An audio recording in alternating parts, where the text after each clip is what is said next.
WhatsApp everyone it's me IT Yuvraj तपाईहरुलाई मेरो ब्लगमा स्वागत छ। आज चाहिँ म तपाईहरुलाई बाइकको मेरो सिनेम्याटिक भिडियो देखाउँदैछु। बाइक कस्तो छ हेरिदिनु होला, किनकि धुलै धुलो छ, नराम्रो छ, अब धुलै धुलो देखिएको छ फोरै। आज चाहिँ म तपाईहरुलाई पूर्वको यात्रा गराउँदैछु। सो अब यहाँबाट लाग्नुपर्ने हुन्छ हामी पूर्वतर्फ। तपाईहरुलाई आजको पूर्वको दृश्य चाहिँ देखाउँदै डोर्याउँदै लिएर जानेछु परसम्म। यो गाडी नयाँ रहेछ, भर्खर निकालेको गाडी होला। यो त गधा जस्तै धेरै सामान बोक्छ हैन त गाइस यसले सामान।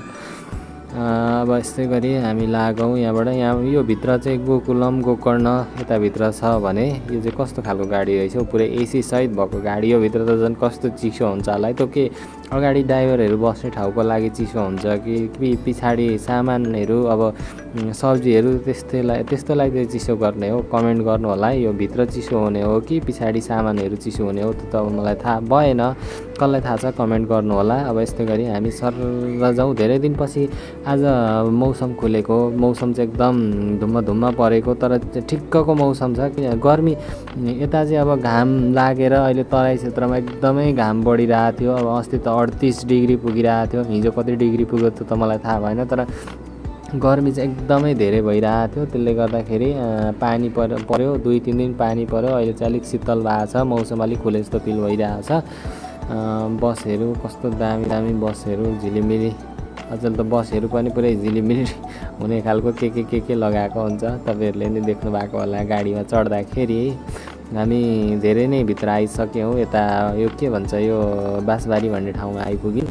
अब यहाँ अलि परबाट चाहिँ हामी भित्र छिर्नु पर्ने हुन्छ। आज म तपाईहरुलाई भित्री ठाउँमा लिएर जाँदैछु, त्यता चाहिँ जहाँ चाहिँ साँच्चै तपाईहरुकोतिर लिची पाएको होला। पाएको भन्दा नि कुनै ठाउँ त सकियो पनि होला है गाइस। तपाईहरुकोमा अब आँप पनि यतिखेर बजारमा चाहिँ निकालेको छन् सायद। यतिखेरको चाहिँ आँप नखानु, खोकी लाग्छ, घाँटी दुख्छ भन्छन्, केही मिसाएको होला।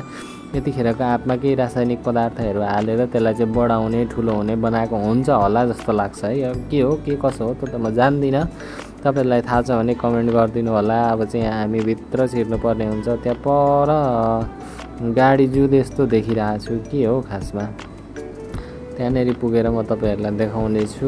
म चाहिँ यहाँबाट देखिरहेको छु, मेरो क्यामेराले के कति कैद भइरहेछ त्यो त म भन्न सक्दिनँ, तर मैले चाहिँ देखेँ गाइस।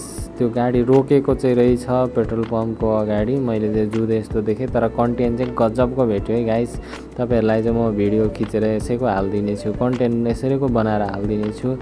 किनकि सानो युट्युबरहरूले त अब तपाईहरुलाई नराम्रो देखाउनु भन्ने मेरो भ्युज बढाउने उद्देश्य त होइन, तर नयाँ युट्युबरले चाहिँ यति नगरे भ्युज पनि बढाउन एकदमै गाह्रो पर्दो रहेछ है। अब यहाँबाट हामी भित्र छिरौँ। तपाईहरु हरियाली स्वच्छ वातावरणमा यात्रा गराउने छु।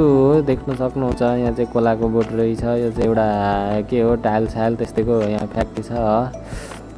यस्तै गरी यो घुम्ती चाहिँ क्विक्क घुमेको घुम्ती छ। यता एकदम हरियाली, जग्गा किनेर बस्न चाहिँ एकदमै राम्रो ठाउँ छ। यो के हो इँटै जस्तो, इँटा त होइन तर यो भुइँमा ओछ्याउने, इँटा त अब गाह्रो लाउने हो, यो चाहिँ भुइँमा ओछ्याउने हो। यो अब यो घुम्तीबाट पनि लागौँ। यता धेरै खेतीपातीहरू, धानहरू, मकैहरू रोप्ने गरिन्छ, बोडीहरू, विभिन्न प्रकारका भनौँ न खाद्य पदार्थहरू रोप्ने गरिन्छ यताउति। अब यस्तै गरी जाउँ। यता यो साइडमा नि मकै छ, यताको यो साइडमा पनि मकै छ, हेर्नु है यो साइडमा पनि मकै छ। अब यो कुकुरले त खेदायो त गाइस, बडाम स्पिड लजा। कुकुरलाई अब छोडियो, कुकुर छोडिसकिसकेपछि अब लागौँ हामी हाम्रो गन्तव्यतर्फ, अगाडि बढौँ। आँपको बोट पनि रहेछ। यस्तै बढ्ने क्रममा यहाँ मकै सुकाएको देख्नुभयो। यताको मान्छेले चाहिँ धान मकैहरू बाटोमा सुकाउँछन्, कति मान्छे यस्तोमा त चिप्लिन्छ पनि हौ। अब यस्तै गरी कोलाको बोटहरू रहेछ। हाम्रो गन्तव्य अब नजिकै छ। तपाईहरुलाई अब अगाडिको दृश्य देखाउँदै लानेछु।